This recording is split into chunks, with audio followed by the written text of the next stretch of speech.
Ha? Kahit daw nasa malalayong lugar na nabingi. Tinamaan po ng narinde at mukhang nahilo. Yung isa daw, pakuya-kuya ko, pataas-taas ang paa sa may banda Santa Rosa eh. Tapos? Nung nalaglag. pati pusa daw, wingaw!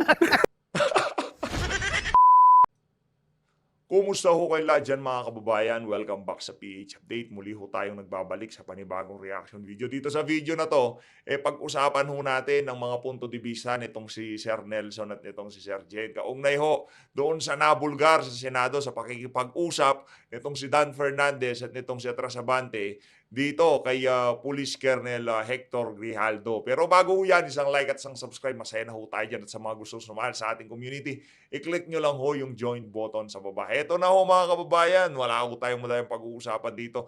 Rekta na ho tayo sa ating video. Usang pumatay. Gusto lang niya sabihin, huwag niyong pakialaman yung mga pulis. Yeah. Ako na lang ang harapin ninyo. Di ba? Ganun dapat yan. Yun ang sinasabi natin na Yun nga. yan ang presidente ko. Ayan na dapat gano'n. Di ba? Pagka ang mga tao mo ay pinaparatangan, akuin mo, di ba? ikaw ang presidente. Ikaw ang presidente noon eh. Ngayon, tulog na lang tayo. Ayaw mo sila dyan sa bagyo na yan. We are approaching the whole of the nation approach. Ano tayo? Whole nation tayo. Yung mga nasa DPWH, kayo muna manggamot.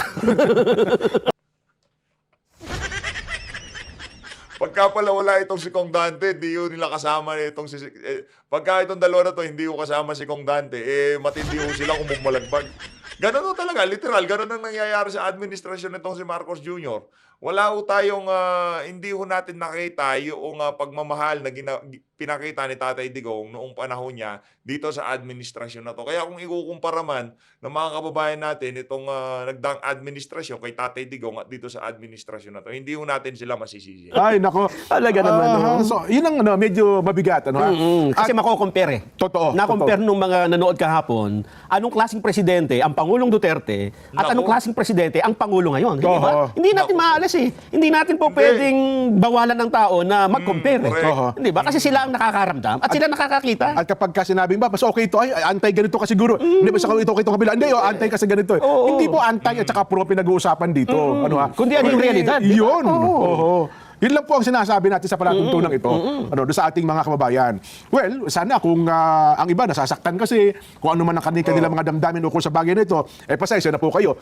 Ang realidad, minsan ay masakit. Masakit ang katotohanan tanggapin eh. Pero kailangan harapin Pero pag tinanggap mo po yung katotohanan, tinanggap nyo po yung sakit, at naitama mo sa susunod, di ikaw naman ang papupurihan siguro. Ayun nga. Di ba? Eto ang isa pang bagyo dyan kahapon sa Senado rin. Dalawa bagyo kahapon. Bukod sa statement ng Pangulong Bukod sa Duterte. statement. Actually, hindi na ho siya bagyo ngayon. Ano na ho siya, super typhoon na eh. Balita ho natin itong si Dan Fernandez at itong si Atras Abante, wala pa ho silang tulog. Maya't maya ho, meron ho silang interview sa media. Ng Pangulong Duterte, apay nagulantang din po ang lahat, pati, lalo na yung Quad Committee. Ha? Kahit daw nasa malalayong lugar na nabingi. Tinamaan po ng narinde at mukhang nahilo. Yung isa daw, pakuya-kuya ko, pataas-taas ang paa sa may banda Santa Rosa eh. Tapos? Nung nalaglag. pati pusa daw, wingaw! Hindi, yun talaga nangyari dyan. Kung atin papakinggan yung sinasabi nitong si Dan Fernandez at nitong si Atras Abante, parang hindi ho sila tinatamaan, pero ramdam ho natin na pikon na ho sila dito sa issue na to. Talagang gusto ho nilang, kung pwede lang gawin ngayon yung hearing, gagawin na ho ng dalawa na yan. Pati pusa na palundag. Nalaglag. Naku po. Ito ang tinutukoy naman natin na pagharap at pagpapahayag ni Police Colonel Hector Grijaldo. Yun. Naku po. Dating hepe ng Mandaluyong PNP yan. At siya ay idinadawit sa pagpatay dun sa dating opisyal ng PCSO dyan. Dati na riyang naipatawag sa Quadcom ng Kamara de Representante at kahapon daw po request mismo ni Senador Bato de la Rosa na maimbitahan ng pagdinig. Ang pagkakaalam ko, siya mismo ata ang nagsabing gusto kong pumunta dyan. Gano'n. At doon dyan makakita siya ng avenue. Kasi nandun si Pangulong Duterte din. Ano bang sinabi ni Police Colonel Hector Grijaldo na nagmistulang isang super typhoon na ang tinamaan, number 1, ay ang miyembro ng Quadcom? Ano sabi? Pakinggan natin. Kong Dan Fernandez put the paper he was holding on the table and told me, ito ang sasabihin mong statement na ito. while pointing on the paragraph on the paper. Ito ang supplemental affidavit ni Colonel Garma. Sabihin mo, alam mo ang reward system. Grabe, napakababoy ho talaga nitong si Dan Fernandez. No? Talagang kaya ho nilang gawin yan sa mga resource person dyan sa House of Representatives. Kaya sa mga susunod na pagdinig, dapat ho questionin na ho natin lahat ng sasabihin ng mga resource person dyan sa TWAD committee na yan. Nungaling po ako, Your Honor. Ayun, Grabe. yan po ang tinig ni Colonel Grijaldo. Ang kinukwento niya ay gusto niya lang magkaroon ng corroborating statement. Ang statement ni Colonel Rowena Garma ukol doon sa reward system, doon sa drug war ng dating administrasyon. Ito pala Jen at si Garma ay batchmate. Classmate sila. Tama, sa police. Ngayon ay si Garma nagbasa ng statement. Ito, may statement na pinapaayos sa kanya, pero hindi pa yata niya nabasa. Hindi Wala pa. Oo. At sabi niya, parang may tinuro doon na pangungusap doon. Ito. Si Congressman Dan Fernandez. Yung ito, reward system. Yung reward system. Kumbaga parang Sang-ayunan mo ito sinabi ni Garma. Sabi nga ni Kel Grijaldo, ano po nila kami, pinagsisinungaling po nila ako. Oo nga. Di ba? At sabi pa niya, I told Kong Fernandez that anybody can debunk my statement if I confirm the testimony of Garma about the DDS in 1999. Since I was not a member of PNP at that time. Hinako, yun nga ho ang problema dito. Meron ho silang mga gustong ipasabing statement dito kay Colonel Grijaldo na kung saan pagka sinabi niya yung mga yon, siya naman ho ang matutusta. Ang problema ho kasi dito mga kababayan, itong si Garma, tostado na ho siya. Kumbaga yung statement niya, yung kanyang sworn affidavit na paiyak-iyak siya, wala na ho, tapos na ho yun. Di ba? Pati nga yung iglesia, dinamay ho nila doon sa sworn affidavit na yun ni Garma. Kaya siya dapat daw, miyembro ng iglesia. Ayun, pati itong mga kasama na sa iglesia, itong si Sir Jen at itong si Sir Nelson. Nag-umalma din ho, pati yung si Kato Nying, di ba? Umalma siya dun sa banat na yun itong si Rowena Garma. Ngayon naman ho mga kababayan, gusto pa ho nilang umisa dito kay Colonel Grijaldo. Yung ginawa ho nila kay Garma, malamang siguro ganun ho ang nangyari doon. Kasi nakita ho natin na talaga umiiyak ho yung alin nung binabasa niya . Alam niya ho na hindi totoo yung mga nandun sa mga na yun, yun sa sworn affidavit. Kasi maging siya, yung facial expression niya, kitang-kita niyo naman ho na nagugulat habang binabasa niya yung kanyang sworn affidavit. Kaso pagdating dito kay Grijaldo, hindi ho nila nasindak. JMP pala to galing sa jail management. Pagka nga daw ginawa at kung ako sa kanya, ginawa ko na yung statement. Sabi, hindi ka naman PNP paano mo nalaman yan? Di ba? Hindi, pinilit po ako . Nagkabiso-biso lalo. Naku po. Yan ang sinasabi natin. Teka muna, Jen. Ano bang nangyari dito sa Quadcom? Bakit nagkaganito? Kasi ako, nung narinig itong pahayag ni Colonel Grijaldo, maaari, hindi ko naman sinasabing 100%, baka 99.9%, ganito rin ang ginawa nila kay Garma. Kasi may statement siyang naka-prepare na di ba? Kaya ako sabi nung isang araw, inulit-ulit kong panoorin yung facial expression, yung salita, paano niya sinabi ni Colonel Garma yung kanyang statement, na pagkatapos sabihin, tumingin pa doon sa apat, na para bagang sabi, ito po yung pinasasabi niyo sa akin, sinabi ko na. Parang gano'n, gano'n lang ang feelings ko, habang siya po yung humahagulhul ng pag-iyak. Di ba? Habang humahagulhul po siya. Ngayon, ako, Nelson, yung mga tinanong ng Quadcom, hindi ako magtataka kung isang araw, sa 2 araw, sa mga susunod pang mga araw, ay may magbabago din ng kanilang sworn statement yan, ng sinumpaang salaysay. Hindi ako dyan, Hindi tayo rin ho malamang sa malamang yung si Leonardo kaya talagang hindi ho nila pinadalo diyan sa pagdinig sa Senado. Malamang sa malamang kung sakaling dumalo yang si Garma at itong si Leonardo diyan sa nangyaring pagdinig na yan. Tapos na ho yung Quadcom na yan. Yan ang hirap po kasi dito sa mga congressman na to, pinipilit ho nilang siraan ng mga Duterte. Kaso hindi ho nila maitatago ang katotohanan na yung paninira nila na yan, sa ayaw sa gusto nila, babalik sa kanila. Kagaya na lamang ho, itong nangyari kay Grijaldo. Isang mali lang ho dyan, isang pagkakamali, lahat ho ng ginawa nila dyan, babaliktad. Ayun na nga, bumaliktad na ho. Naging questionable na lahat ng ginawa nila dyan sa TWAD committee na yan. Ngayon, pagka nakikita ho natin pasigaw-sigaw tong si Paduano, yung galit-galitan niya si Abante, Alam nyo na ho ibig sabihin no, hindi ho sila, yung mga kausap nila, yung mga resource person, hindi ho nila nakuha sa sindak. Hindi ho nila nakuha doon sa pakiusap kasama yung mga abogado. Malayo. Na mismong si Garma, ay sabihin niya, hindi ko naman Malamang. talaga statement yan eh. Nako po. Hindi ba? Baka ito ang dahilan kung kaya hindi siya pinayagan na pumunta sa Senado, Jen. Kasi ang nakalagay doon, naka-medical leave po ito. Oo, kaya pala hindi siya... Oo. Yung... Kasi ganito yan, Jen, ha? Oo. Humarap si Grijaldo. Oo. Nagsalita siya na pinilit siya ni Balagbag Dan tong dalawa Fernandez. kayo, no? Oo, tsaka ni Benny Oo, Abante. Abante. Oo. Eh kung nandun si Garma, Garma, totoo ba yung sinasabi na ano? Nako, baka doon pa mag-corroborate si Garma.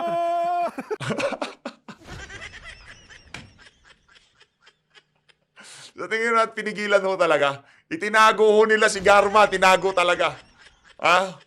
For sure, itinago ho nila si Garma. Hindi ho talaga nila pinapunta si Garma. Kasi kung sakaling pinapunta nila si Garma, makaharap nila itong si Tatay Digong. Yari ho talaga sila, yari, sigurado.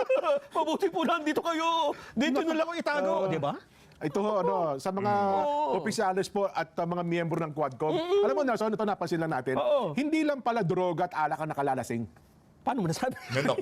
Paano ko nasabi? Naalala mo yung kalbo na ini-interview noon? Ano mga reporter? Si Arlo Brigues nagtanong dun eh. Oo, nasabi daw yan, yung... Drug addict ka ba? Adik. Oo. Paano mo nasabi? Paano mo nasabi? Oo. Hirap na hirap yung mga reporter, paano tanungin eh. Pero nung dumating ang panahon, hindi naman pala drug addict yun. Hindi pala napatunayan. Hindi Kaya pala- kasi tama pala yung ano niya, na pagka sinabi mo yung paano mo nasabi, ang ibig sabihin nun, patunayan mo. Kaya nga Patunayan sabi niya, mo. gusto nyo nga ipa-drug test ako para Oo, mapatunayan yung oo. adik ako, hindi. Kaya kapag halimbawa ako, pinatawag sa Quadcom. Oo. Ang dapat lang talagang sagot yun, paano mo nasabi? Kasi ibig sabihin, patunayan mo muna. Di ba? Yun. Oo. Ay, ba't ko nga nasabing, paano mo nasabi? hindi lamang po Na hindi alak mo- at droga ang nakalalasing. Yun nga. Ito po, maraming sasang-ayon sa akin. Pati ho ang kapangyarihan, nakalalasing din eh. Totoo ho yan. Diba? Oo, marami na tayong nakitang ganyan. Totoo. Totoo yan. Tingnan nyo itong si Martin Tambalus Romualdez. Lasing na lasing ho siya ngayon sa kapangyarihan. Yang si Marbil, lasing na lasing sa kapangyarihan.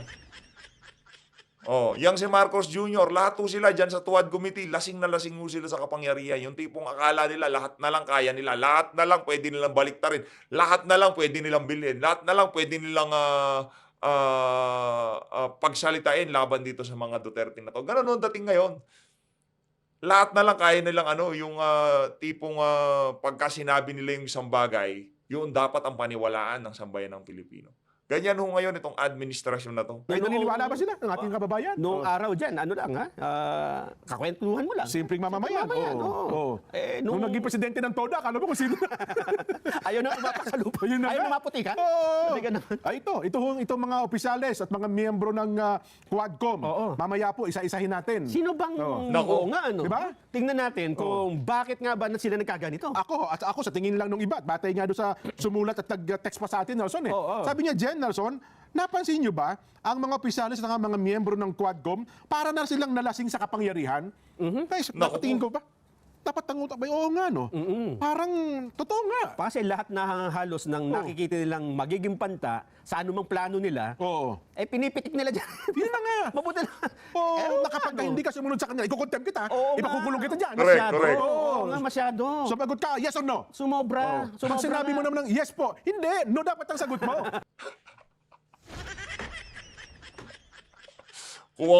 Dapat ata maging congressman na itong si Sir Nelson Ay, itong si Sir Jen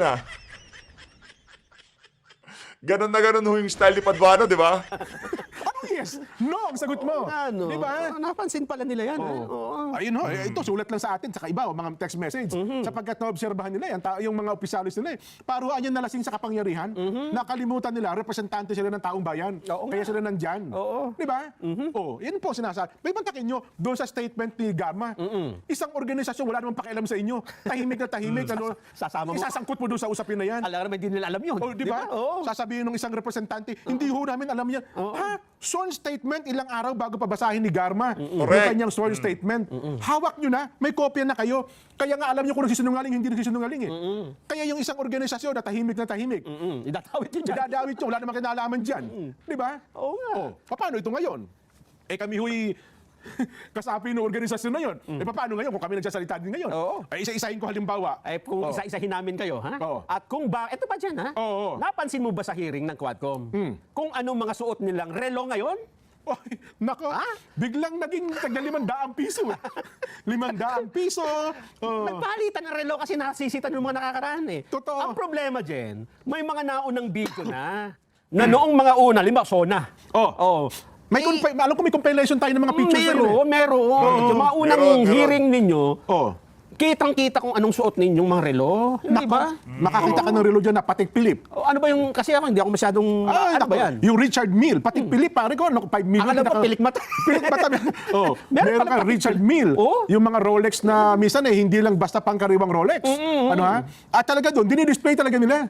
May kunyari may hawak na pa yun, tapos paano punas ng punas, pero papakita pinakikita lang pala yung kanya. pero ngayon, ako kung takpan, ano, ha? Nako, ngayon. Talaga naman, oo.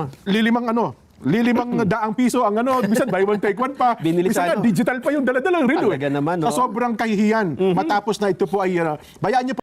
Nung biglang naglabasan yung mga relo nitong si Abante, nitong si Kimbo, bigla silang nagkaroon ng yung mga G-Shock na relo. Yun ang pinagsusuot nila, yung tagpa 5,000, tagli 500. Pagka nagtatanong sila, ginaganon-ganon po nila sa sa camera para talagang maipakita na ako ito lang relo ka. Pero sa likod ho nun, mga kababayan, pagka meron silang mga pribadong okasyon na pupuntahan, yun hong mga nakulimbat ho nila, yung mga nabili nila dahil dyan sa mga pwesto nila na yan sa House of Representatives, yun ho ang kanilang mga ibinabandera. Po sa isang araw, ipakikita din namin sa inyo. Isa-isahin natin yan, no? Isa-isahin po natin yan. Pinakikialaman nyo kasi yung organisasyong nananahimik eh. Yun ang sinasabi ko sa inyo eh. Pangalawa, Nelson, dapat po natin sigurong maunawaan itong mga bagay ito. At tandaan nyo po ha. Tandaan nyo, sino-sino ba itong mga pisalis ng Quadcom na mga politiko ngayon? Pwede ba mag-roll call tayo? Mag-roll call na tayo bago natin itanong ang Vox Populi. Chairman ng Quadcom Committee. Sino ba chairman yan? Robert Ace Barbers. Robert Ace Barbers. Alam ko, dapat ito umaasa na magiging DILG Secretary dapat. Ano papalit nangyari? dapat ito kay Secretary Benar Abalos eh. Ano Pero nangyari? hindi natuloy, yung John B. Cremulya po ang naupo. Ayan ba yan? Yan. Oo. Tatandaan natin yan ha. Oo. Sulat niyo po pangalan, sulat niyo. House Committee on Dangerous Drugs. Yan. Isulat nyo ho, lahat ng babanggitin nitong sila, sir, wag nyo hong iboto sa susunod na yung mga nasasakupan nitong mga individual na to, wag nyo hong iboto, mga perwisyo. Pero hindi ko lang alam kung tatakbo yan sa 2025. Second District Representative Surigao del Norte. Yan. Re-election is ba sa 2025? Parang last term ata ito eh. Wala Yan. nakalagay. Oo. Pangalawa, yung katabi niya, nakakulay yung yellow-green. Karamps, Kong Paduano. Aha. Yan si Kong Paduano, dati pong hitman ng ABB yan. Talaga? Na naging representante ng Abang Lingkod. Ganun ba? Miyembro ng Alex Bungkayo Brigade yan. Party list ito. Party list Abang Lingkod yan. Caretaker din pala ito ng 3rd District ng Negros Occidental. Ayun, siya din ba ngayon. caretaker? Anong matatakbo niya susunod niya sa 2025? Tatakbo ba uli? Baka maglalakad, mahina na tuhod. Ayun, Abang Lingkod niya. Tingnan natin. Ano, ha? Oo. Tandaan niyo po, sulat niyo ha. Pangatlo, si Abante. Benny Abante. Oo. Human Rights Committee Chairman. Yan. 6th District ng Maynila. Ito, ang alam ko, re-electionist ito. Tatakbo, last term. Baka kakatukay sa pinto namin itong Benny Abante, ha? Nako po, matras ka na. Nakatira po ako sa Sampaloc, Maynila. Taga roon ako, baka kakatukay sa bahay ko. Oo nga. Oo. Abante. Oo. Talaga naman, Baka hindi na ito umabante sa susunod na araw. Ano? Atras na. Ang Atras na. komisyon pa naman, Komisyon ng Karapatang Pantao, Human Rights ito eh. Di ba? Sino pa? Congressman Romeo Acop, Antipolo. Oo. Yan. Dati pa naman pulis ito dyan. Dating general po yan. Kaya sabi ng mga pulis dati, Oo. yung mga pulis, ngayon, incumbent, tsaka mga retired. Oo. Parang walang parang hindi galing sa PNP, di ba? Iwan ko. Kung bastusin niya yung mga pulis dati. Kapwa niyo pulis. Sabi niya, ang ayaw ko dito kay Acop, sabi niya, utoy. Tutoy. Ganyan tawag sa mga tao yung mga ano eh. Oo. Kung ako nandiyan, tatanong, yes po tatang. Kung gano'n hindi kaya kita. Di ba?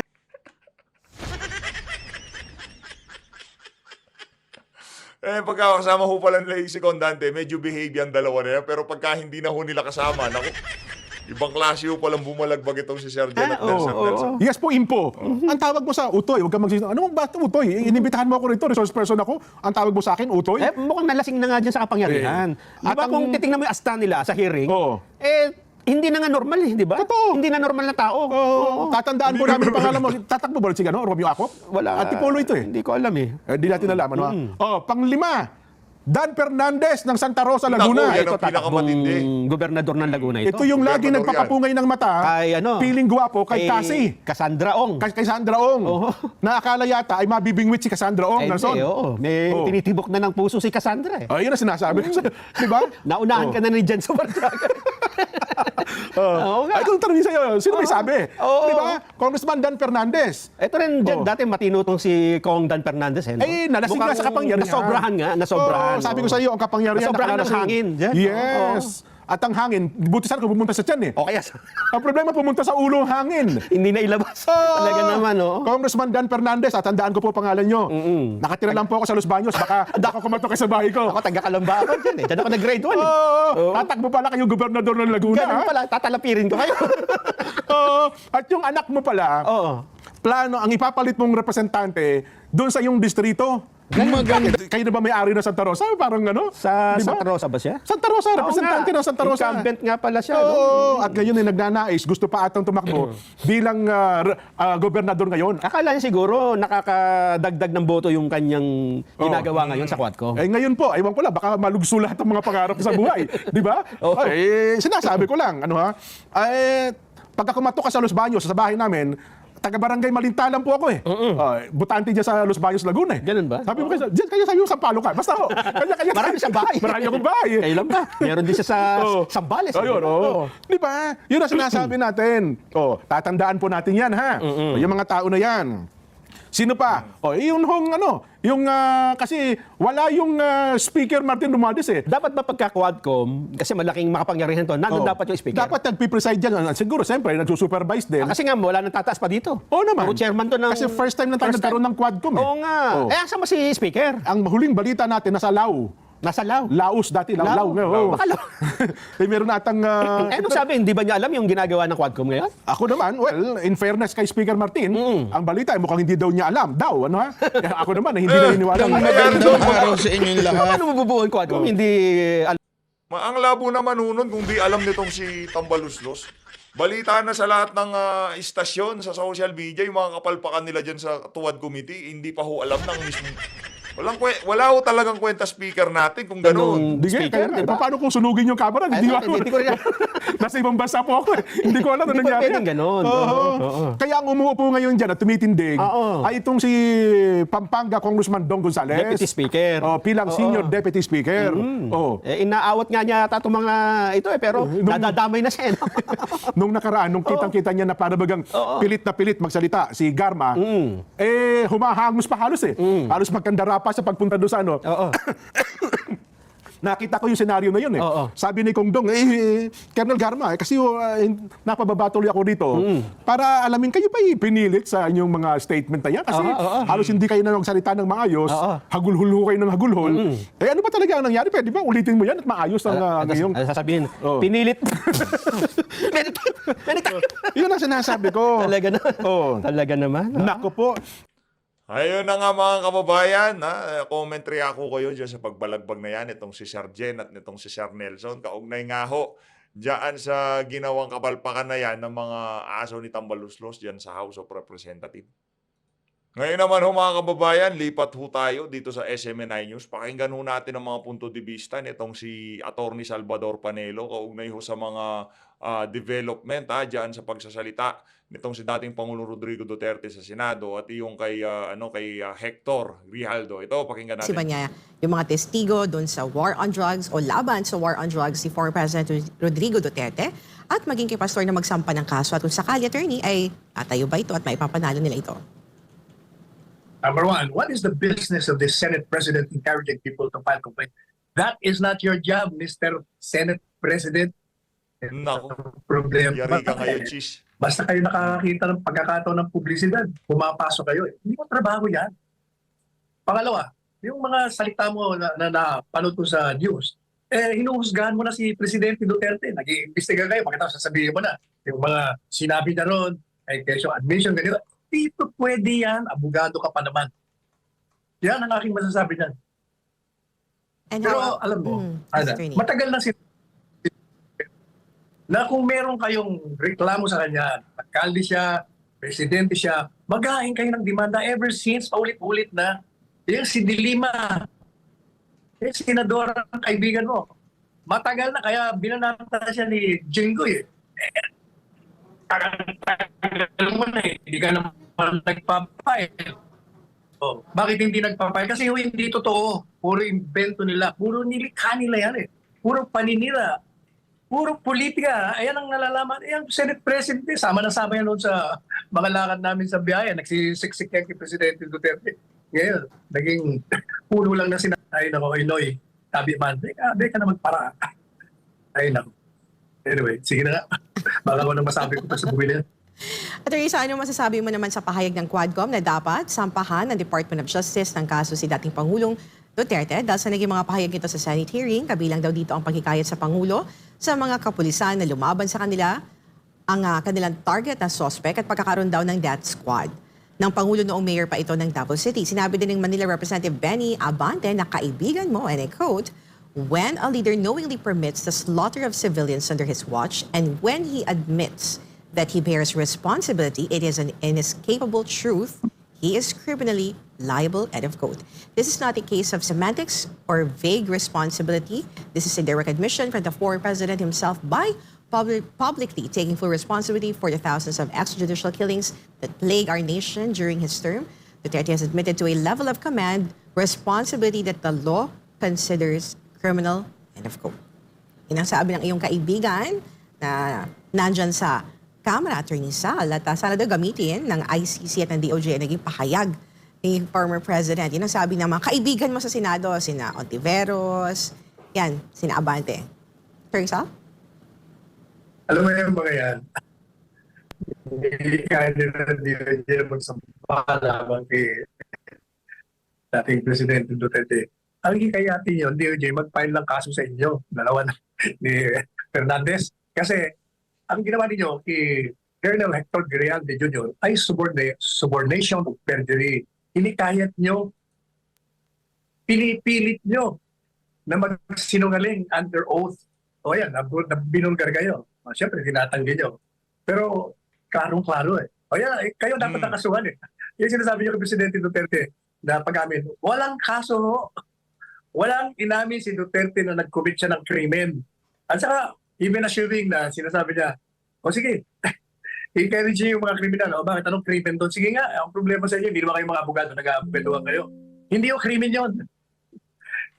Encouraging them to kill. Kumbaga, o sige, barilin mo ako para mabaril din kita. O anong krimen doon? Ay, nako, sabi nga ni Franco, ay, nako, Brand. Ay, nako. Attorney Sal, aminado isang political analyst na ibang-iba daw talaga ang peace and order situation na bansa noong panahon ni former President Rodrigo Duterte dahil sa kamay na bakal nito lalo na sa laban kontra illegal na droga. Ramdam din daw niya na mas ligtas ito at ganyan din, Attorney Sal, ang nararamdaman at obserbasyon ng marami nating mga kababayan. Kaya kahit bumaba na ito sa pwesto ay malaki ang respeto sa kanya na mas maraming Pilipino. Tama ba ito, Attorney Sal? Ano masasabi mo dyan? Hindi na kailangan ng isang analyst yan. Kasi tayo, lahat tayo, lagi tayo lumalabas. Ikaw, ako, lahat. Kaya naman ang sinasabi ng lahat. You don't need an analyst to give that analysis. Klarong-klaro na yan sa lahat ng tao. Alam mo, Attorney Sal, natatawa lang ako dun sa yung hindi magkatugma yung statement ng administrasyon sa nangyayari sa bansa. Like the reaction of Executive Secretary Bersamin, Attorney Sal, kung maalala mo, that he reacted doon sa statement ni PRRD about sa criminality, no, problema sa kriminalidad sa bansa. And then after he made that statement, Attorney Sal, may lumabas na balita, Attorney Sal, na may krimen na nangyayari somewhere in Palawan and other parts of the country. So, hindi ramdam na mga nasa ground, Attorney Sal, yung nagiging statement naman na nasa gobyerno. Samantala, Attorney Sal, yes, Attorney. Galing kayo statistics na yan. So, ewan ko nga, how you would describe this kind of statistics na mali, false. Samantala, ikinanta ng isang pulis ang dalawang kongresista na umano'y nag-udyok sa kanya na magsinungaling sa Quadcom investigation sa war on drugs ng Duterte administration. Itong balita ni MJ Mondihar. Ayun, Attorney Sal. Balik na po tayo sa ating programa. Are you there, Attorney Sal? Yeah, I can hear you. Ano na kayong tanong? I was asking Attorney Sal if the practice of speaking to resource person before maisaling sila sa pagdinig ay isang mabuti or is it ethical practice po sa ating mga mababatas? Alam mo, hindi dapat sila kumakausap sa resource persons. Sila, alam mo yung dalawang yun, akala siguro nila hindi mabubulgar yung ginawa nila. Kaya lakas ng loob nila na talking to even private, tinihikayat nila na magsinungaling under oath. Pero maprinsipyo itong si Colonel Hector Grijalde Jr. at binulgar nga sila. Kaya yun subornation of perjury yan. Isang krimen kung saan ang isang tao ay hinihikayat ang isa pang tao na magsinungaling siya under oath. Kaya sila ang dapat nakasuhan Ngayon, ang dapat na kumaso dyan, si Colonel Grijalde sapagkat siya ang offended person.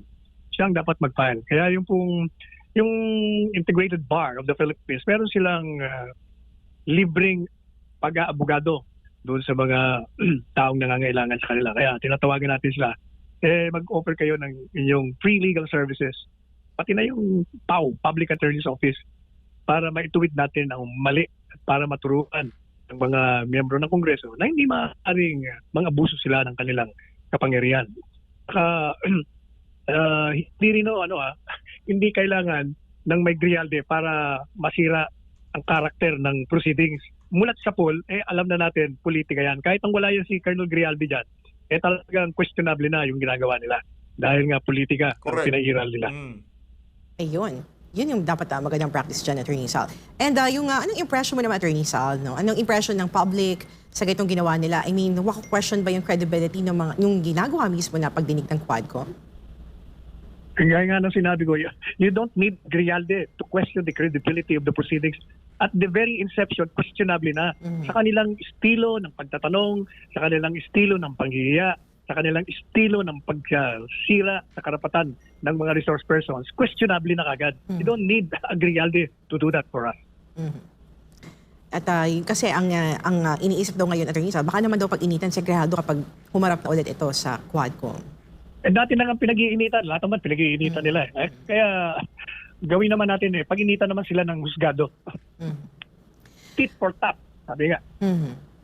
Pero Attorney Sal, may iba naman tayo, no? Inisyuhan naman ng Korte Suprema ng Temporary Restraining Order o TRO ang paglipat ng excess fund ng Napakagandang balita ho niya, no? Yung pinataw na TRO ng Supreme Court. Philippine State Insurance Corporation o ng PhilHealth sa National Treasury. Ibig sabihin, sa bisa ng TRO, hindi na muna maaaring maglipat ng pondo ang PhilHealth sa record mula sa 89.9 billion pesos na excess fund ng state insurer.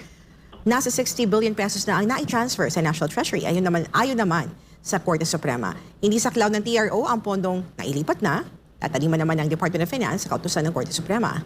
Magkakaroon naman ng oral arguments ang Korte sa Enero para dito, Attorney Sal.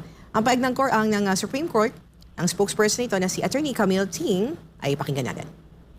The court consolidated the petition filed by One Sambayan Coalition et al. With the cases of Pimentel et al. Versus House of Representatives and Bayan Muna Chairman Mary Colmenares et al. Versus President Ferdinand Romualdez Marcos.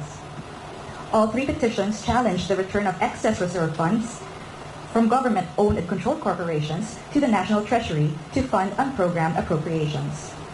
The Supreme Court issued a temporary restraining order to enjoin the further transfer of PhilHealth funds to the National Treasury. Ayun, Attorney Sal. Sa move na ito ng Korte Suprema, ano masasabi mo nito, Attorney Sal? Well, yun temporary restraining order pa lang yan. So hindi pa natin malaman kung ano talaga ang... Kasi pag-uusapan pa yung merito ng kaso. Ilan ba ang tinatransfer ng PhilHealth? Kasi 60 billion na. Baka ilang billion na lang ang natitira. Ilan ba ang supposed to be itatransfer doon nila na sobra? With the remaining, Attorney Sal, malaki-laki pa rin yun, Attorney Sal. Mga ilan? 89 minus... sorry? 89 billion ba ang reserve nila? Yes, Attorney. So, I mean, kukunti na lang pala. 60, di 29 na lang.